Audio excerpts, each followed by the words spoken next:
تاریخ میں آتا ہے کہ جس جگہ حضرت موسیٰ علیہ السلام نے ملک شام کے اندر خیمہ گاڑا تھا، اسی جگہ حضرت داؤد علیہ السلام نے بیت المقدس کی بنیاد رکھی۔ بیت المقدس کی تعمیر ابھی مکمل نہیں ہوئی تھی کہ حضرت داؤد علیہ السلام کی وفات کا وقت آن پہنچا۔ حضرت داؤد علیہ السلام نے یہ ذمہ داری اپنے فرزند حضرت سلیمان علیہ السلام کو دی اور اس کی تعمیر کا حکم فرمایا۔ حضرت سلیمان علیہ السلام نے جنوں کی ایک جماعت کو اس کی تعمیر پر، اس کے کام پر لگا دیا۔ جنوں کی طبیعت میں چونکہ سرکشی ہوتی ہے، وہ حضرت سلیمان علیہ السلام کے ڈر سے اس کی تعمیر کرتے رہے۔ ابھی تعمیر مکمل نہیں ہوئی تھی کہ حضرت سلیمان علیہ السلام کی وفات کا وقت بھی آن پہنچا، لیکن حضرت سلیمان علیہ السلام نے اللہ کریم سے یہ دعا فرمائی کہ اللہ میری موت جنوں اور انسانوں کی اس جماعت پر ظاہر نہ ہو، تاکہ یہ عمارت کی تعمیر میں مصروف عمل رہیں اور جو ان کو علم غیب کا دعویٰ ہے وہ بھی باطل ٹھہر جائے۔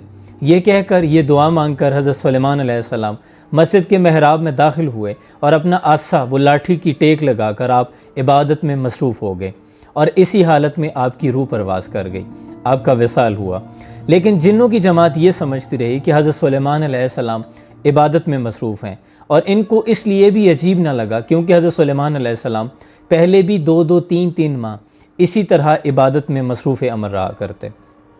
جنوں کی جماعت برابر اس کام میں شریک رہی اور تعمیر نو میں مصروف رہی، تعمیر ہوتی رہی۔ 1 سال تک حضرت سلیمان علیہ السلام عصا کے سہارے اپنی لاٹھی کی ٹیک لگا کر کھڑے رہے۔ قرآن نے بھی اس واقعے کو یوں ہی بیان فرمایا ہے۔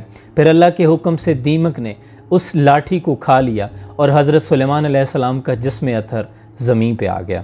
اس وقت پھر جنوں کی جماعت اور انسانوں کی جماعت کو پتہ چلا کہ آپ کی وفات ہو چکی ہے۔ حضرت سلیمان علیہ السلام 1 سال کے عرصہ تک اپنے عصا کے سہارے وفات کے بعد یوں ہی کھڑے رہے اور آپ کے جسم میں کوئی تبدیلی رونما نہیں ہوئی۔ یہی حال تمام انبیاء کا ان کی قبروں کے اندر ہے کہ اللہ نے زمین پر حرام کر دیا ہے، مٹی کو حرام کر دیا ہے کہ وہ انبیاء کے جسموں کو کھائے۔